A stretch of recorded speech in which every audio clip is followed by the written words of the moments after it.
return edition of Third League Radio. We take a look at Chris Jericho, Feast or Fire, Royal Rumble, Dynamite, and more. Let's get to it. I'm Paul Stanley of KISS. It's 10 p.m. Do you know where your children are? I told you last night, no!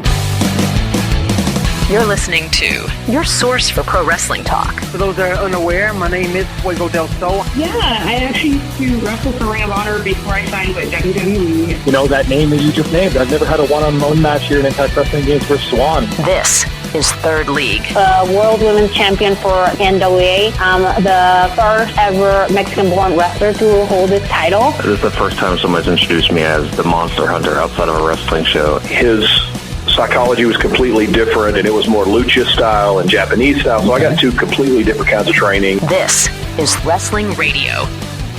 Well, back from being not really snowed in, but packed in by ice, I would say. Third League Radio back here on the airwaves with you.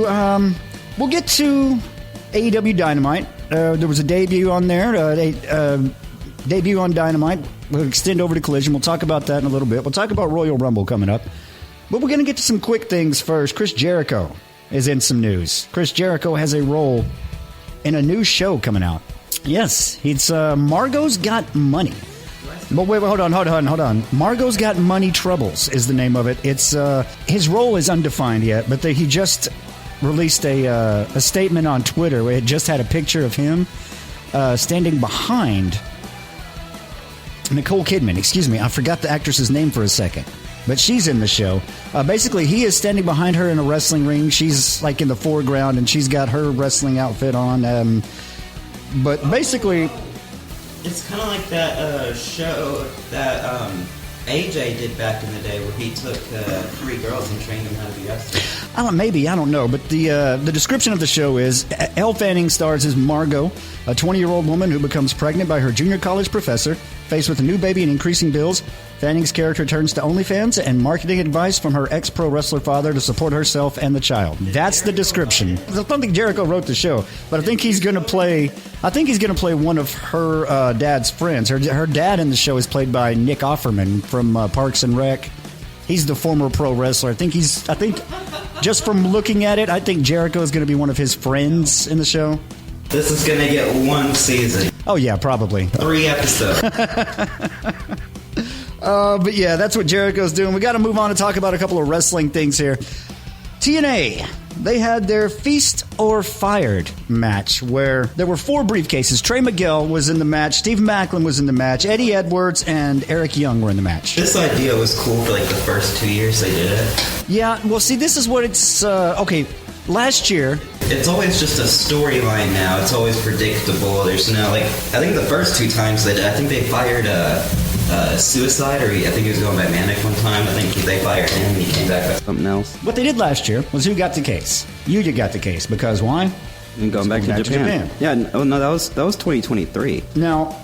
Or 2024. It wasn't last year. Steve Maclin gets the case this year. But we both like that. Well, yeah, but here's the thing that I'm questioning on this. I thought... And it's being reported here that his deal was up in December, right? And he extended. Now, maybe it was a short-term extension, but what is only like a month? And he was like, yeah, I'll stay until this day, and then I'm going. Or is this part of a bigger storyline where he's not actually really fired? Or are they just, hey, it's another one he's leaving, so we're just going to work it in? Why would you... They've made storylines out of this before. Someone getting mad they were fired and they come back and they... So, I mean... I just don't think that works. I think that ruins the whole point of it, which is probably one of the reasons why TNA lost a lot of viewers. That was probably a Russo thing. He's like, nobody comes back. Yeah, I don't know. It's... yeah, that's one of the questions I had watching it. Of these 4, Maclin is my least favorite. Eddie Edwards... well, here's what happened. Trey Miguel, he gets the International Championship opportunity. Eddie Edwards gets the World Championship opportunity, and Eric Young gets the X Division opportunity. So that's how it laid out right there. But that sounds good. But of those 4, Maclin is my least favorite. Eric Young in 2026. I don't know how I feel about it. X Division is supposed to be for the young guys. But one more thing before we get into everything else. MLW Battle Riot 8. Sure. Battle Riot 8 was streaming on YouTube from Kissimmee Park, or Kissimmee, Florida, I should say. Kissimmee. It's Kissimmee. I thought it was Kissimmee. Well, on the commercials that I was watching when I was a kid, it was Kissimmee. Kissimmee. Kissimmee St. Cloud. I remember that. Basically, there were 2 matches on the show. There was the middleweight title and the actual Battle Riot match. So we'll start with the middleweight title, where Templario would defend his title, would be defending his title against Kushida, who would get the win and become the new middleweight champion. I don't know how much Kushida works in MLW, but yeah, MLW legend, so good for him. And then the Battle Riot match. Because Kushida is more in Japan now. Yeah. But lots of people were in this match. Doc Gallows was in the match. Let's see. Austin Aries was in the match. Who else? Alan Angels, Alex Hammerstone, Bishop Dyer, Donovan Dijak. Austin Aries still wrestles great. Problem is, he can't keep his mouth shut like Loki. No. He's like, go back and watch 205 Live commentary. I dare you. Let's see. Who else? I think he only got like 2 weeks out of it. Carl Anderson was in the match. Ricky Martinez. And one of my favorites, of course, Paul Walter Hauser. But the match would be won by Killer Cross. He is the new MLW World Heavyweight Champion, taking the title off Mads Kruger, which was probably the best option in there. Anybody could have taken the title off Mads Kruger, and I would have been happy about that. Literally anybody. Give it to Jim Cornette. Yeah, let Jim Cornette come in and take it. 75 years old. But yeah, that is a look at MLW Battle Riot. Talking wrestling around the world. This is Third League. All right, well, Royal Rumble was Saturday, January 31st from Riyadh, Saudi Arabia, and I did take the time to watch this whole show. I had nothing better to do. First thing I will say, with people about the lights making it look empty. No, it was empty until the main event. Well, actually, we did have some reports on that. They expected variability and show times to be later. I believe the WWE staff, they didn't say it, but they insinuated that they believed people weren't going to show up for the Women's Rumble. Now, I've seen pictures. They didn't show up until the main event. The Men's Rumble. There was a lot of empty seats. You can see pictures online of people saying, no, it wasn't empty, and they do have a full section. But there was a lot of empty seats. You can see it on the pan, the drone cameras they have. And they had Michael Cole saying it was a sellout of 25K when there clearly wasn't 25K in the attendance. There might have been as it got close to the end of the night, because I will give them credit. When you get to the main event, the Men's Royal Rumble match, there was a lot of people in there.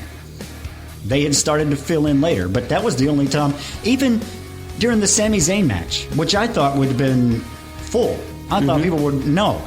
When they panned to the side and like Drew's working him in the corner, almost an empty section on the side. There's very few people over there. Well, I have thoughts on that match too, but let's stop that. Let's just go ahead and get into it. Yeah. Let me preface this. I complained about AEW when they did 2-hour pre-shows. But their format was better. They had an hour of talking about the actual show that was going to happen, and then they had pre-show matches, and in between the pre-show matches, they would come back and remind people, hey, what about this coming up on the show? So it was a better format, but WWE just spent 2 hours with Big E, CM Punk, oh my God, someone else, I forgot her name, and they just sat there for 2 hours talking about, no, I think Cody's got it. It's fucking stupid. You can't college game day professional wrestling.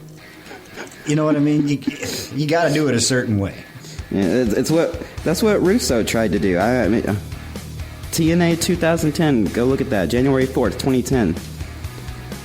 I watched that show recently. It's terrible. So they do the camera walk-ins. They do this all the time. You know, they record the people arriving to the arena like UFC. Camera comes into McIntyre, and they say, and McIntyre shows up, and he's in a red Ram, and they got the camera right on the grill. It's just on the grill. The windows are tinted. You can't see McIntyre. The camera walks over, but the camera is still on mid-level. It's under the window. They're showing the 1500 on camera and saying, it's Drew McIntyre. That's the Ram 1500 you're showing. They done sold that spot. They sold the heck out of that spot. Yeah, and then they gave Royal Rumble a WrestleMania stage. I mean, did you see that crap? They had pyro everywhere. They had golden towers. And then it goes into a cold open where Triple H, a pre-tape, Triple H walking down a hallway, and he has a voiceover, an ominous voiceover talking about the Royal Rumble. And he has different Royal Rumble winners paintings on the wall. I just thought that was stupid. Especially the news after Triple H saying he has a cover for the game where it's just him, the game edition, and has a Triple H's face a bunch of times. Yeah. And then, right then, the very beginning of the show, they show the empty arena talking about 25K. I didn't. We've sold 25,000 tickets. I don't know if they're going to show up, but they're here. So, Women's Rumble starts, and I'm thinking this is going to be terrible. It starts with Michelle Flair. Where did I get that? Charlotte Flair. She's first. Alexa Bliss is second. Apparently they had a tag team in like 2021 or something. And they had piped in noises where the fans were like, oh, but the fans don't know anything about that. Michael Cole was trying to make it a big deal. They team up and wait for Nia Jax to come in, or Kiana James next, then Nia Jax. I'm not going to go through this whole thing, but I didn't know Alexa Bliss's outfit was okay. Every time I watch a Saudi show and there's women, they did not wear anything like that, so that was interesting to me. And you'll be able to tell what I'm talking about if you go look. There wasn't a lot of great wrestling. I like the score bugs. Yeah, those are kind of cool. I liked the terrible not Death a lot Rebel about music. I didn't like Grace. a lot about Jordan Grace. show, to has be honest with you. Jordan Grace came out with this Death Rebel song where it goes, "Let's get beast mode" at the very beginning. That was so stupid. Becky Lynch comes out, and their idea of making her a heel is to make her look stupid. Like she has shoulder pads on, looks like a Despicable Me character. Yeah, I don't really like what they do with her and Seth, honestly. And I know a lot of it is her and Seth, and they're letting them, but I've not been a fan. But there's not much I have been a fan of. Now, Sol Ruka, great NXT talent. I saw a lot in her last year, just watching NXT, and she looked great in this Rumble. So hats off to her. She will be a world champion this year, I guarantee you. If they gave Stratton the world title already, they're going to give Sol Ruka the world title. So Triple H got mad at everyone calling him racist, so he has Lash Legend eliminate like 12 people in this match. Well, there were lots of chants for Triple H, and I don't know, at the end, lots of AEW chants, lots of there was a "We Want Vince" chant, I believe. That's crazy. They were so bored in this Women's Rumble, they were chanting "Thank you, Cena" because they were trying to do something. They were bored. Roxanne Perez looked terrible. Natalya comes out, and they make it a big deal to say, "This isn't Natalya anymore. Natalya was a diva. This is Natty." Yeah, did you see her post that she had? Oh, and she wrestled terrible in this, by the way. She had a post where it was like, I don't know, a picture of her old diva self or whatever, and she was peeing on it, but she was standing up. And I was like, I don't think you guys are getting what you're saying right here. That harkens back to Vince's legal terms, but that's not Royal Rumble. This is the Royal Rumble right here. Asuka and Io come out together. Rhea Ripley comes out. I mean, there's some stories here. There's really nothing crazy, though. Nikki Bella comes out. The big surprise here was Brie Bella. Yeah. And I really didn't think she was going to do it, especially with Saudi Arabia being the host, but I have come up with my own theory that they gave everyone $1 million payday if they went. Just like, here, just take some money. They probably paid her more to show up. But that was kind of cool. She wrestled better than Nikki Bella. Yeah. And Nikki Bella's actually been working. But anyway, the final 3 was Liv Morgan, Sol Ruca, and Rhea Ripley, correct? No. Wasn't Rhea Ripley? It was Tiffany Stratton. Oh, right. Rhea Ripley and Lash Legend really eliminated each other. I mean, Rhea Ripley eliminated Lash, but she falls over. Yeah, I did write that down. Okay, well, whatever. That was actually really good stuff. That 3-way right there, amazing stuff. That tends to happen in these big matches. If you go back and watch the Battle Bowls, the Lethal Lotteries from WCW, it was a terrible match until you got down to like the last 2 people. And now that's pretty much how these Rumbles are. But this was actually really good stuff when they didn't have to worry about doing Rumble stuff. Anyway, Sol Ruca shows out. I thought they were going to give it to her because they had a Carmella win a Rumble, I think. So if they were going to give it to her, they could give it to Sol Ruca. But no, Liv Morgan wins. I give it 3.5 stars. There was some good stuff, but it was just boring. Yeah, no, I was not a fan. Like I've been saying, there's not a lot that I do like, but I did like this match. I watched this one, Gunther and AJ Styles. This was another. They're building Gunther into their. I hate Gunther. They're building Walter into their base. Their big bad. Their version of Goldberg or whoever you want to say at this point. They're already calling him career killer, and that comes up later in the Rumble. But basically, Gunther wins this match. AJ has to retire from WWE. Yeah. Brock Lesnar is to Vince what Gunther is to Triple H, what Goldberg was to Eric Bischoff. If that tells you anything. So, retirement if AJ loses.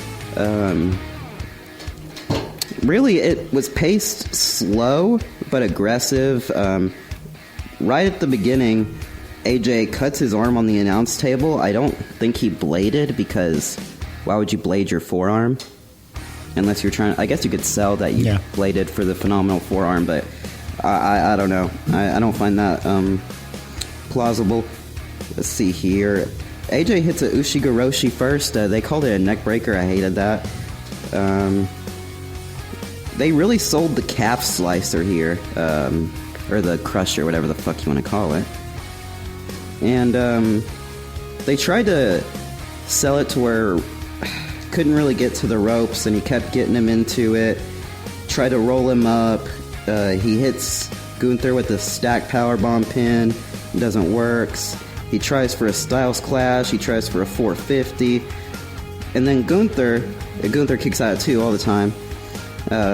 He distracts the ref and low blows AJ Styles, and then puts him into the powerbomb, I believe. And then AJ sold that well. He kicked out at just the last second. I think he just lifted his shoulder up. And then they did this thing for like 3 minutes where they played that AJ couldn't fight anymore. He was like falling down. He was knocked out, unconscious, just chopping him, kicking him, doing all this stuff. And then AJ comes back with a flurry of chops randomly, reverse the sleeper hold, tries to put him into a Styles Clash, but he can't get out of the sleeper hold. He goes back into it, falls down from the sleeper, passes out, and he retires in Saudi Arabia? No. Well, this is where a lot of people online pointed in. This is where you pull up. Me, I'm going to say right now, I think AJ's done, but here's what happened. He's in the ring, and wrestlers kind of leave their boots in the ring. We saw it with Dudley Boys. We've seen it many times before. Yeah, we've seen that. That's what they do. Well, Undertaker did it multiple times. AJ's got... he's taken off his gloves. And he's going to put his gloves on the floor. And as soon as he gets... No, they don't touch. He pulls them right back up, puts the gloves on, stands up, plays to the crowd, makes the hand signal, the P1, the phenomenal one. Then he walks out of the ring, comes back in, gets on the corner, and does the Too Sweet sign. Yeah. So, with him not dropping his gloves, with him not wanting to come back in, then heading back, and then, yes, finally going back into the ring, standing up, Too Sweet on the post. People say that's Bret Hart writing WCW at the end of, I just don't think it is. I think it's his final goodbye. That's his, you know what, I'm done. When Cena retired, they had all the top baby faces come out on the ramp. They were clapping him down. They didn't do anything for AJ Styles. There's no celebration, and maybe it's not the show to do the celebration. But the fact that you had his last match in Saudi Arabia, it doesn't make any sense to me. You didn't give any proper What they did to Daniel Bryan in 2021, it was a blow-off SmackDown. If Bryan loses, he has to retire. Well, he lost. What did he do? All Out 2021 showed up in AEW with Adam Cole. So there's precedent for this. People ask Triple H and Peter Rosenberg, but they're taking that for face value. Triple H has always worked. Triple H doesn't say anything real. I don't know how you can believe Triple H at face value. I don't think this is his last match. I mean, in Saudi Arabia, really? Not in front of an American crowd, not in front of the biggest crowd he probably could have, not at WrestleMania. It's going to be at All In. That's his last match. I will see if you're right. I don't think so, but I think his contract is still up. I don't think his contract's up until the end of January, so I don't know. Maybe even February. We'll find out. But then we move on to the title, or the undisputed WWE title match, I should say. Yeah, I hated it. I thought Sami Zayn would get a better showing in this, but knowing WWE historically, when you're in your hometown or when you're in a place that is important to you in some way, and Saudi Arabia being a Muslim country, even though he was against it at first, he said it's become like a, what do you call it, a home field advantage. When you have a wrestler like that, and they're in that place, they're going to lose. That's just WWE. That's what they do. But the way Sami Zayn was dominated in this match, I mean, sure, it builds Drew McIntyre, but you might have just killed Sami Zayn. Here's the thing. The pacing was terrible. I think it went 15 minutes. Do you have it pulled up? 15:59. Yeah, 15 minutes. And they were in the third act by the 7th minute. I mean, they paced this way too quickly, and then they had Sami Zayn keep kicking out. He looked like he was going to do a comeback. He tried to get the exploder. He couldn't get it. He finally hits the exploder onto Drew McIntyre, and then he's getting ready for the kick, and Drew McIntyre hits him with the Claymore 2 more times, and then they just pinned him 1, 2, 3. I mean, that's how Sami Zayn wrestles. I mean, when you put him against Roman Reigns, that's how he wrestled. But when every single match of his is just him getting dominated and then coming back, yeah, I don't know. I think he needed to win here, and then you could have given it back to Drew with a triple at the Elimination Chamber.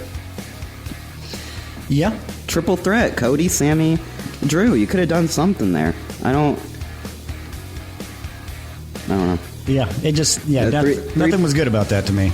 3.75 stars. AJ 4 stars. Okay, now let's go to the Men's Royal Rumble match, the main event, which I say is still going on because Braun Breaker never entered the ring. Or no, he did, didn't he? Yes, he did. He was pushed into the ring and Obafemi threw him out. Yeah. Okay. No, this was so stupid. So.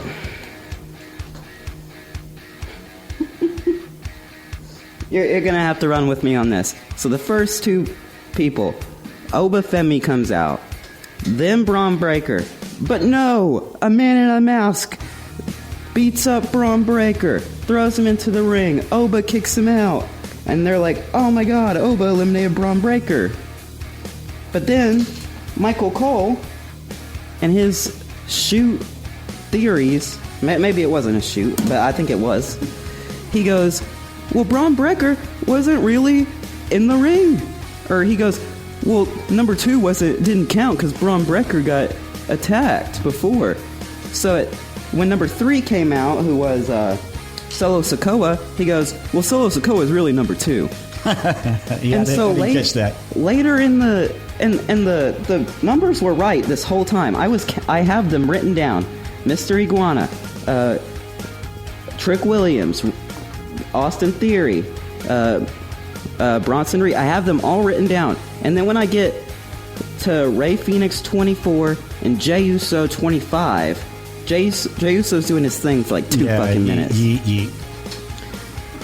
And then I look down, and it says number 24. And I'm like, or no, it says number 25 is upcoming. And I was like, no, Jey Uso's number 25. I have it written right here. And then number 25 hits again, and they say it's Jey Uso again. So they had to work with Michael Cole's shoot and make Jey Uso come out twice and change the score bug randomly in the middle of the match because of Michael Cole. It just didn't work out. Everyone was complaining about Jey Uso online at the end of it. If this was an American crowd, they would have booed the fuck out of Jey Uso.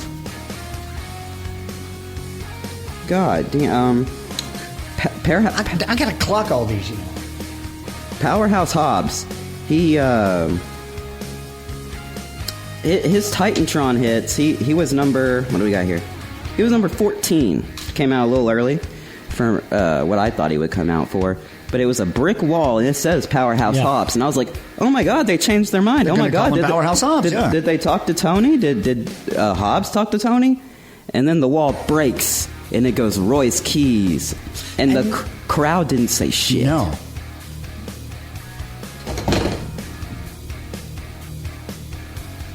But what happens is when they pull up the nameplate there, and it shows who's coming down. It says formerly known as Powerhouse Hobbs. I'm like, if that's how people know him, let them know him as that. Why are you trying to change his name? Because they're going to put him on the main roster right away. They're not going to NXT.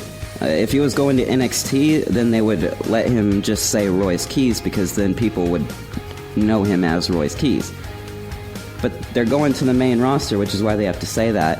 And Michael Cole, Vince McMahon would have fired Michael Cole for this. He goes, and this guy used to be called Powerhouse Hobbs.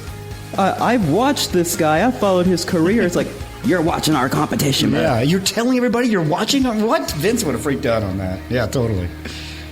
And then they had the new La Parka come in. I thought he sucked. OG Parka was better. Fourth or fifth La Parka? I don't know, but the one in WCW was better. He actually danced. This guy did half-ass dance moves. Hobbs got zero reaction. But the Vision did some stuff. They built Oba as a monster. He eliminated the first 8 people. Yeah, and he didn't get eliminated until 8. They wasted 2 spots on Grande Americano and Original Grande Americano. Yeah, well... Which was Ludwig Kaiser and Chad Gable. This is why I think they're leaving. Because you don't put someone in a stupid gimmick like that who's an actual wrestler that you've pushed before if they're not leaving. You're giving them a comedy. This is Vince. Yeah, but I mean, Chad Gable did get that over before he got hurt. I don't know how. Now it's just stupid. But he did, yeah. Yeah, it is. Penta came out at 28, Orton at 29, and Gunther at 30. So there was no surprises. I thought this was going to be the night of crowning Gunther. He retires, he retires AJ Styles earlier in the night, and now you have him come out at 30. He's one of the final 2. It's him and Roman Reigns in as the final 2. And I'm thinking this is the night you crown Gunther, and this is the night you go a new direction. What did they do? The Saudi government would have held Triple H's head at the stake. Oh, I don't think so. Did you hear that reaction when AJ was going to put his gloves down? They were like, no, like they were doing the Daniel Bryan thing, and that's the loudest they were this whole night, was AJ Styles about to retire. Yeah, no, I don't think they would have been mad or anything about Gunther winning. I just think WWE got, how are we going to work Roman back into this? They have to go to... They wasted Lesnar. Yeah, no, he comes out for no reason at all. Rusev comes out for no reason. Rusev flew all the way across the world, ends up in Riyadh, and he's out there for what? 30 seconds, maybe? Yeah, no. And what I say about wasted Lesnar, I don't like Brock Lesnar. But when you have him versus Obafemi, and we're expecting suplex, and all they do is stare at each other the whole time, and then okay, hold on. Let's break that down a little bit, because every time they have a chance to meet face to face, the clock's it's counting down. If you notice that, every time. So here comes someone else out. Then they take the turn to beat that person up, and then Brock Lesnar gets a suplex on Obafemi. Next time they're staring each other down, somebody comes out. It's Miz, I think, and runs out of the ring. And then what happens? Obafemi gets a clothesline on Brock Lesnar. That's the only time those two met until Brock does Brock eliminate Oba? No, Cody eliminates Lesnar. That's it. And that right there was done for a reason. But that was done for a reason. It shows everyone that, yes, Brock Lesnar's still a beast, but, so is Oba. And without really having Oba get over on Brock, and without really having Brock get over on Oba, they both got one on each other. I'm trying to figure out when they took Oba out. But anyway, Cody and Brock Roman... Lesnar did eliminate Obafemi, yep. Oh, okay. I guess I didn't write that down. But Cody and Roman do the same thing as Lesnar and Oba. They were staring each other down multiple times. They were about to fight each other, and then Jacob Fatu comes over and fights Cody, and then... Oh, no, yeah, they used that whole thing way too much tonight. Like, Shawn Michaels skinning the cat the original time. How much times has that been done since then? It's just a staple of the Royal Rumble match. They did that like 4 times with 4 different people in the women's and men's. So it's, I don't know, man, but they did that whole thing that you're talking about, staring each other down but not fighting. They did that a couple times. But let's get down to the ending here. Randy Orton RKO's Gunther. What is that? Orton and Cody team up on Gunther. They're about to get him out. And then Drew McIntyre comes up, kicks Cody in the head, and he falls over the top rope. Yeah.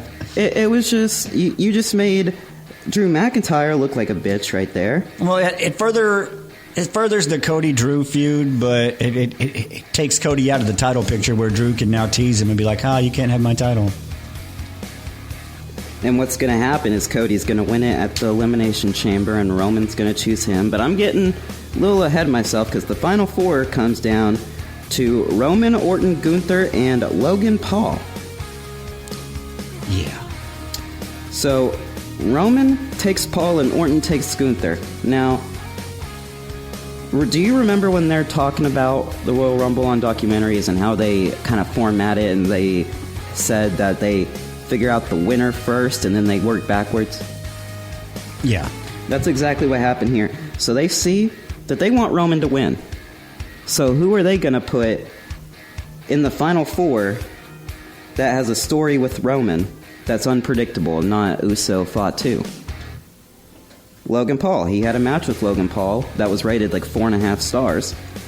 So Logan Paul and Roman, and then they want Gunther because he's number 30. So Randy Orton, career killer versus legend killer. And that's how they do the Final 4, where Reigns eliminates Paul and Gunther eliminates Orton. So you have Gunther and Reigns. They work each other. They spear, sleeper. Gunther was doing his sleeper hold to Roman Reigns. That was his only attack for this Final 2. And everyone online was like, well, that's just stupid, because why don't you just do a submission on everybody and then throw them out? Like, I didn't get it. I don't know. I didn't get it. But anyway, yeah, I figured Gunther was going to get it, but I didn't want him to, specifically just because it's too much Gunther. Yeah, I mean, but I just thought that's what it was going with, and to me, I looked like they went back to a safe route. To them, what's a safe route? But yeah, overall, I was very few things I liked. It was more of a predictable thing for me, but if you're gonna have, okay, Roman works 6 dates a year, correct? He doesn't work a lot, no. If you're gonna do Roman Reigns at WrestleMania, why aren't you putting him against The Rock, the match we wanted to see in 2023?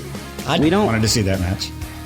Okay, but people wanted to see it. I don't want to see Roman in another world title match. Why didn't you just give him The Rock? He doesn't need a Rumble. Yeah, I got you. But I was going to say, it's seems to be not only me that was disappointed in the show. Cage match, 300 valid votes, 5.64 rating. That surprised me, honestly. But I think people were half upset that it was in Saudi Arabia and it wasn't a good show. And they were like, why didn't you bring it here? It wasn't a good show. It would have been even the Saudi Arabians didn't show up for it until the very end of it. It would have been a better show in America, but they also did this thing at the pre-show press conference, or like the event that was like a day before, and they announced the first Saudi Arabian superstar, Fahad Tuwaik. Huh. But I thought that was the guy who won the... he was in Maximum Male Models now, or Maxim. Mansour. I thought he was the first. Well, yes, but they're saying from Saudi Arabia. Oh, okay, I got you. And they were all pushing him to be this big guy, and they were like, he comes out and no reaction from the Saudi Arabians. He has 1,000 followers on Instagram. He's just a plant that the Saudi Arabians wanted in there because they needed a superstar. They needed somebody, yeah. But that is our look. But he didn't show up at the Rumble, but he will be there. Oh, that is our look at the Royal Rumble. Third League Radio. All right, now we are going to get into AEW's week. We're going to start off on Dynamite. Kenny and Rocky Romero. Really, it's not the match that we're talking about here. It's what happened after the match. Kenny's going to get the win, of course. But after the match, Swerve comes out. Hangman comes out. Don Callis comes out. Basically, it's all the world title argument. And Don Callis says, hey, Omega, Andrade El Idolo is coming for you. And basically, that just sets up what's going to happen a little bit later. But it sets up Andrade and Kenny. And basically, what I'm thinking is they're going to put Swerve. They're going to find a way to put Swerve versus Hangman, Andrade versus Kenny, and then the winner of that. I think that's how it's going to be. We'll figure that out later. Well, they did say on Collision that Dynamite Adam Page is facing. God, he has an opponent. It's not Samoa Joe, is it? Well, anyway, we'll get to that in the upcoming shows. But he has an opponent already, and the idea is that whoever wins Kenny versus Andrade, and then Hangman versus whoever that is. Are you looking it up? I'm looking it up. Yeah, versus Hangman and that guy. The winner of those two matches go on to Grand Slam Australia, which is the week after. Be Adam Page and Mark Davis. Yes. So that's what the idea was, is that the winner of these matches goes on to Grand Slam Australia. But they didn't explain it right, and then they never said who Adam Page was facing, and on Twitter it was all crazy. People were like, what are you talking about? Because first Tony Schiavone mixed up the dates and everything. But it's Kenny and Andrade versus whoever. So Kenny is going to beat Andrade. Adam Page will probably win. We'll have Kenny Omega and Adam Page again at Grand Slam Australia. We're going to have Brody King versus MJF. So MJF versus Kenny Omega rematch. Yeah, that might be. I want to move over to the next match. Jon Moxley moving on to, it's a Continental title eliminator match with Ace Austin. Of course, Moxley's going to get to win in this one, but afterwards, Konosuke Takeshita comes out. They built that on Ring of Honor the week before, I believe. Yeah, but anyway, Konosuke Takeshita comes out. He wants he's pointing at the belt, pointing at Mox, then wants the belt, but really he's pointing at Mark Davis and Jake Doyle behind him. Bam, they beat up Mox, take him out. Then we move on to the TNT Championship match on Dynamite. Mark Briscoe against Cologne. Now, this was a great match. When they did the J Driller and he did the kip up from his head, I didn't really understand how he did that. I just thought it was him no-selling it, but people were like slowing it down and showing his hands like push off and all this stuff. I just thought it was him no-selling it, and I was like, oh, good, cool. But I really don't. Are they waiting? When is Hologram coming out? He's still hurt. He's still injured. I thought he was fine now. I don't think so. But really, this was a good match. But after the match, this was the big surprise. Mark Briscoe comes out. He says, look, I'm a fighting champion, but I'm tired of the Don Callis family. I'll put my title up against anybody. You want a title shot on Saturday, come get it. And then the lights go out. And then this ominous music comes. No, it's just a... It's a heartbeat, and you see a forest with a black heart. Yeah, and I didn't really understand it. Like, I was just sitting in my room, and I was like, who is this? And I was trying to think, and it goes dark again, and the more screens come up, and you start to hear this. It's good music. It's da da da da. And then Psycho Killer pops up, and you get the first pop, and then everybody, from the smart fans and the regular fans are like, who? Still who? And then when he turns around and Tommaso Ciampa's on the screen, boom, the huge pop comes up. The fire comes up. No, it was a great entrance. They presented him wonderfully. I want the title shot on Saturday. So Saturday Collision, Briscoe, Ciampa, TNT title. And that's like history there from Ring of Honor.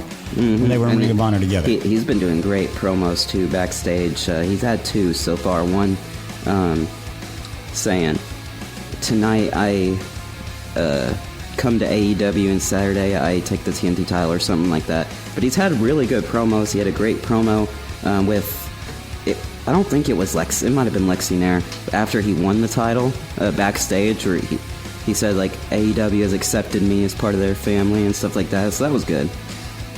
Yeah, but spoiler alert right there. We got Chris Statlander and Tekla as it was a AEW Women's World Title match. It's continuing on in the feud of Triangle of Madness and World Tag Team title. Cosmic Babes.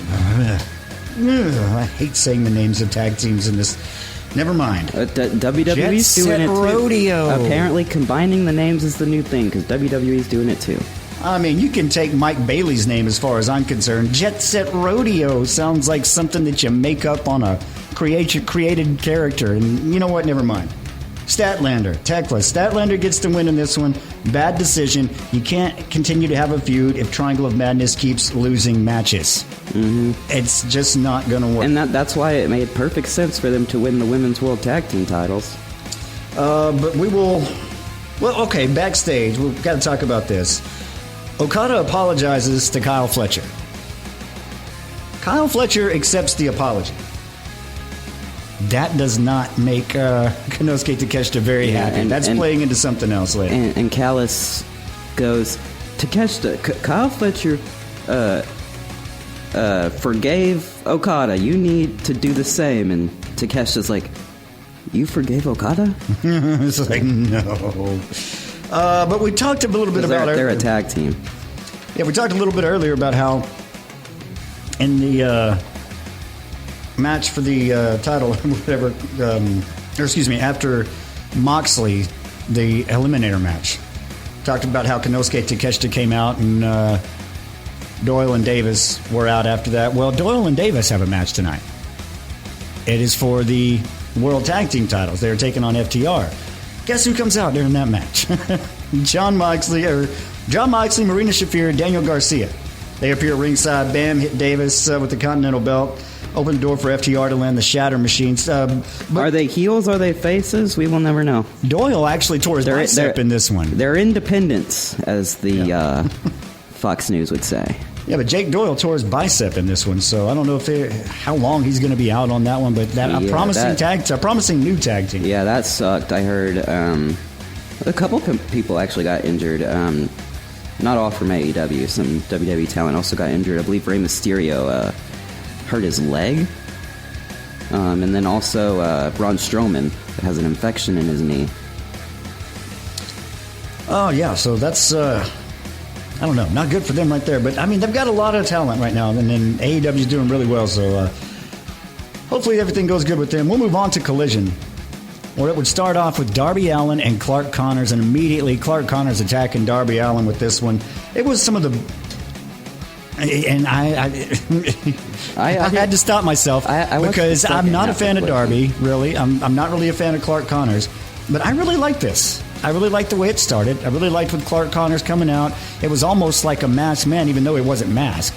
Mm-hmm. I mean, you knew who it was, but he just comes out of nowhere, takes out Darby. I don't even think he was announced yet over the speakers, you know. But he comes out, he takes out Darby. Of course, Darby gets the win, but Gabe Kidd comes out after that. Mm-hmm. Bam, they just start beating down Darby, and Gabe Kidd basically starts a feud with Darby Allin, says, I'm not on Death Rider time, I'm on Gabe Kidd time. Right. I'm not going to stop until, That builds, I believe... they'll actually have a match. I know Gabe Kidd has a match in Japan coming up, so it'll probably be after that. But they're going to have a match. Yeah, I kind of hope Gabe Kidd stays in Japan, though. I hope they have a working relationship where he can come over anytime. But Japan needs these stars. They don't need them to leave right now. But Crew would be taking on the Rascals. And great opening feud for the Rascals, I think. I don't like Crew, but I don't want them to get lost in the shuffle. And I think this might be them getting lost in the shuffle. But other than that, it was a good opening match for the Rascals, a good opening feud for the Rascals, and they, of course, get the win. And that is going to lead into them teaming with Eddie Kingston coming up a little bit later. That was on a backstage segment. But you only got 4 hours of weekly TV, and unless you go to the WCW style, where some matches are 5 minutes, less than 5 minutes, I don't think you can get everybody on the show. I think people will just be felt like they're lost in the shuffle, like Crew. But this is getting them back into the show right here. But then we got Tony Storm and Orange Cassidy with their new mixed tag team they're getting into.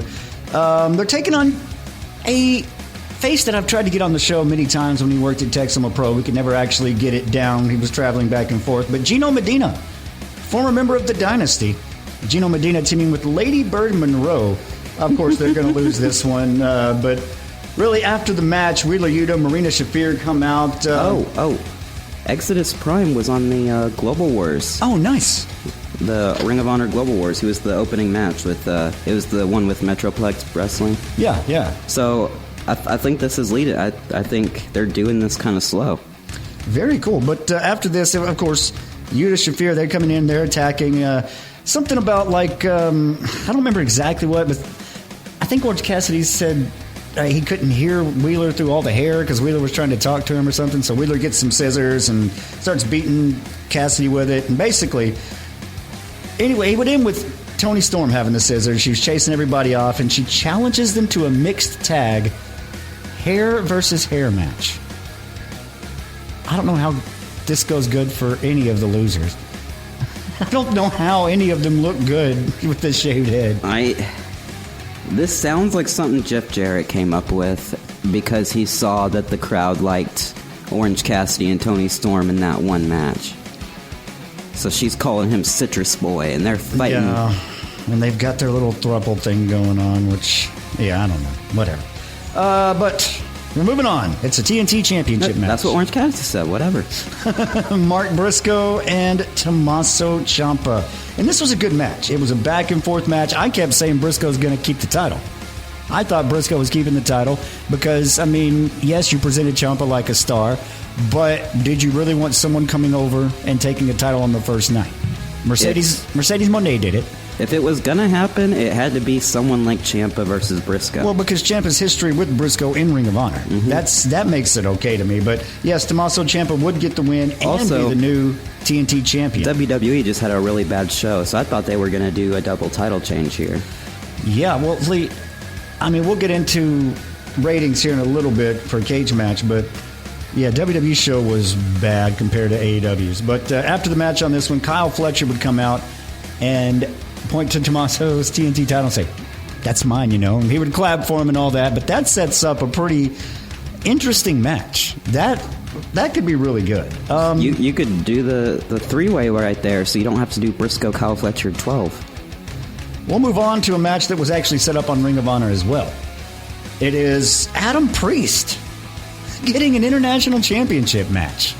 Kazuchika Okada. Okada sold for him great. Yeah, no. I'm going to tell you, Adam Priest had a show out here. He looks great. Every time I see him, he wrestles really, really good. I don't know why he's not signed. I don't know why he doesn't have He's signed. Well, he needs a big push. Him and Tommy Billington just got signed at the same time, and they are a new tag team. Yeah, they are the epitome of 1991 wrestling. They've got a cool intro on their little Titantron. Or I don't know if it's not Titantron, but the Jumbotron. And they have still generic music. But. Yeah, very much. But then the main event. It would be Sisters of Sin taking on, I can't say it, taking on Willow and Harley Cameron. I'll say that. So they obviously didn't practice this match, but what's new with Willow Nightingale? Well, this match, you could see how much better Julia Hart and Sky Blue are than Willow and Harley Cameron. Just fundamental work in the ring. But they were just so much. They're light years ahead of them. It's like watching a seasoned NFL pro taking on a guy who's his freshman year in college. Yeah, I know, and it's like it makes the whole thing look bad. Even the people who are actually working. And every time I see a Willow match, I think the last 4 times we've talked about this, for a big match Willow, I don't see that she ever practices. I don't see her talking through the match. It feels like she's lost, they've forgotten what they're trying to do, or it's either that or it's all on the fly. And there's multiple times where Julia Hart and Sky Blue had to adjust for them, and then Willow would still mess up. The neck breaker, the face buster. Uh-huh. It was supposed to be a power bomb into a face buster, but she didn't. Okay, you're supposed to hold on to the person and then fall down with them. She just fucking let go. Yeah, no, it was not good. It was not good. She just let go and threw Julia Hart on the ground, so the face buster looked like crap. She landed on her tailbone. Why? Yeah, no, this was not a good match, but it showed me why this is why they are the Sisters of Sin should have the title. This is why they should have a bigger push than what they are. But Tony, like you said, he got hard on crowd reaction one time. I mean, not you said. I said this on Tony, but he heard a crowd reaction for Willow once. He likes Willow backstage. He saw Harley Cameron with the puppets. He's going to stick with that until it is in his head that, oh, wait, maybe I need to go with the different direction. It took... honestly, it's sad. It took Darby Allin and Orange Cassidy getting hurt before he was forced to go away from them. And now he says, oh, okay, now I can go to all these other different places instead of being stuck right here. My qualm, do people still use that word? Is that all of the women's titles are now hooked up into the trio of Cosmic Babes of Wrath. Yeah. That I don't think anyone really likes. No, no one. There's a couple fans, and they are very loud, and they go to the shows. Either that or it's piped in. But there is a section of fans who loves Willow Nightingale, and they don't really care about the wrestling. Yeah. And, I mean, it happened in WCW, too. People didn't care about the wrestling. They just liked Johnny B. Bad and his cape. Well, to close it up on that note about not caring about wrestling, let's go back to Royal Rumble for a second, and let's look at cage match ratings here. Like we talked about earlier, of all the critics on cage match voting on this, 306 valid votes. They come out with a 5.64 rating on Royal Rumble, which is one of their big 4 pay-per-views. Okay? Let's go to television. Granted, there's going to be different numbers of votes and different numbers of ratings. I get that. But with 80 valid votes from 80 valid critics, Collision gets a 7.58. From a 140 valid critics, valid votes on Dynamite, it's an 8.21. Let's be fair. Even counting the difference in voters, even counting the wide difference in number of voters, you can't make up for that. Well, you can't make up for that gap. I know. Let's be fair and look up World's End pay-per-view. All right, so looking at World's End, which was when was this? This was December 27th, a month ago. And this was just a month ago or so. 305 voters on World's End cage match page. It's a 7.94 rating. The difference in quality, and not World's only in End wrestling, wasn't a great show. Well, the difference in quality, not only in wrestling, but in storyline and in presentation on TV is just, it's completely different. It's in radio we use the term heritage station, which even if you have another station who may be getting more listeners, maybe more interaction with fans around town, a lot of people are still going to write that station in on ratings or know that station when they think of you because that station's been here forever. It's the same way with this, WWE. That's what people know, quote unquote, when they think about wrestling. So that's the only association they have. That's the only power WWE has right now over AEW, or the only thing they have going for them, I should say, is their name recognition. Other than that, nothing has been good. But that is our look at AEW this week. This week in history. Okay, so this week in history time, and well, the week we're going for January 26th through February 1st, and we're going to go back to 1904. We got to go all the way back to 1904. We got 2 days to talk about here. January 27th, 1904, Frank Gotch would beat Tom Jenkins for the American Heavyweight Championship in Bellingham, Washington. A few days later, January 30th, 1904, in London, George Hackenschmidt would beat Ahmed Madrelli, and that win would lead to him being recognized as the first undisputed world heavyweight champion. A few years later, Frank Gotch would defeat George Hackenschmidt for the title in 1908, which would be widely viewed by everyone, create the, passion for pro wrestling and the American mindset. This match did that. A few years later, 1911, Hackenschmidt would come out of retirement for the rematch. That's the match that had the majority of Americans going, you know what, I don't think this is real. So, whatever. Anyway, we'll move on. Well, and then you get into the 40s through the 60s, where they were trying to have people believe it was real, and you had Luthez and Bruno Sammartino, and it was holds upon holds and wrenches to make it look like it was... I'm going to put you in a headlock for 20 minutes. No, seriously. Yeah. Luthez, I watched one of his matches, like 60 minutes, 40 of it was in the headlock. So, January 28th, 1991, on a Superstars of Wrestling taping, which was before Raw, before any of that, is WWF Superstars of Wrestling, The Undertaker would get a new manager, as Paul Bearer would make his debut. That's January 28th, 1991. You know, we usually have one big thing to close it out. I got two of them, and I don't know which one to do first, so I'm just going to go year-wise.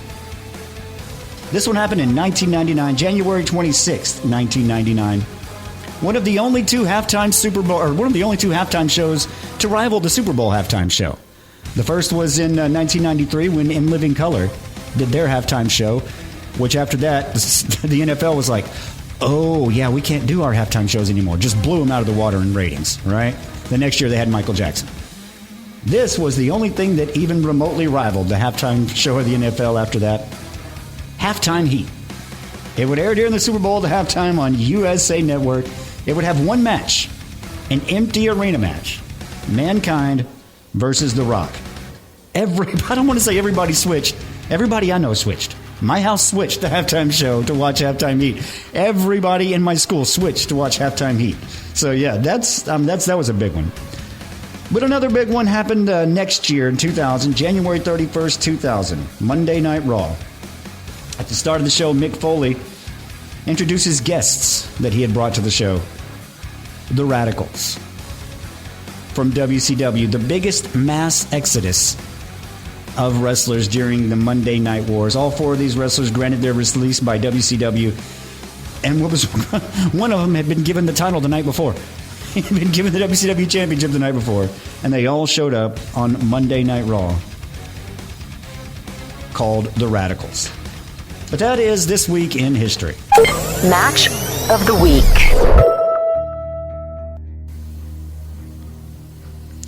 All right, so Match of the Week. We got Match of the Week coming up. I don't know how to do this one because I want to give credit to AJ for his last match there, but I don't know. If I'm doing it, I'm just doing it because of AJ. I don't think it was one of the best two matches, so I'm not going to do it. I'm not going to give it to him. I'm going to let's see. We'll start with honorable mention, and I had trouble deciding between these two, but I'm going to put simply for match. I'm going to put Tommaso Ciampa and Mark Briscoe for the TNT title as my honorable mention. What would be the match of the week? For me? Yeah. My match of the week is Andrade El Idolo and Swerve Strickland. Main event of Dynamite. See, I have that opposite. I thought Andrade and Swerve was a little overbooked. I thought it went on a little long. I thought they did the... So we're just switching. Yeah. So you got Andrade and Swerve as your honorable mention. Yeah, because it could have been better. I mean, it was a 4.5-star match. It still could have been a lot better. I didn't like Andrade's little sports entertainment stuff. Like, he did like little, I don't know.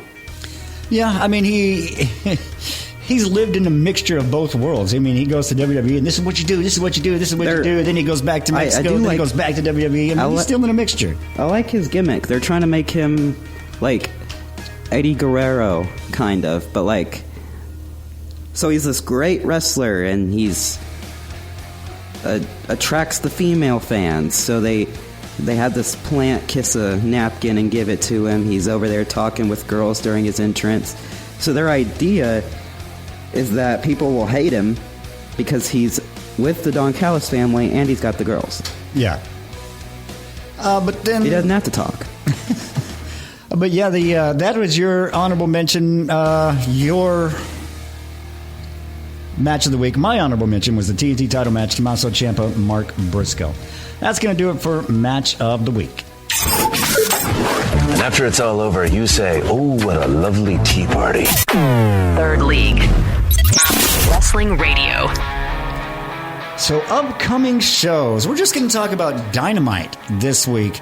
It is, it's got implications for the future. I mean, not only is there a world title eliminator match between Brody King and MJF. I expect a draw or a disqualification, which gives the title match for Australia.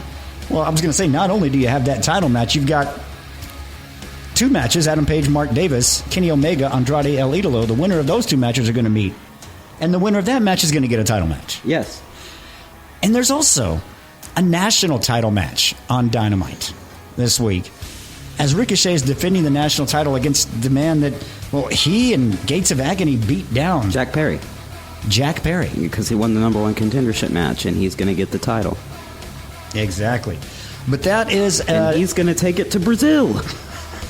But that is a look at upcoming shows. That is going to do it for us. Wait, no, the Rainforest is in Costa Rica, ain't it? I'm not sure. No, yeah, it is Brazil. We'll see you next time, right here on Third League. Thank you for listening to this edition of Third League Radio.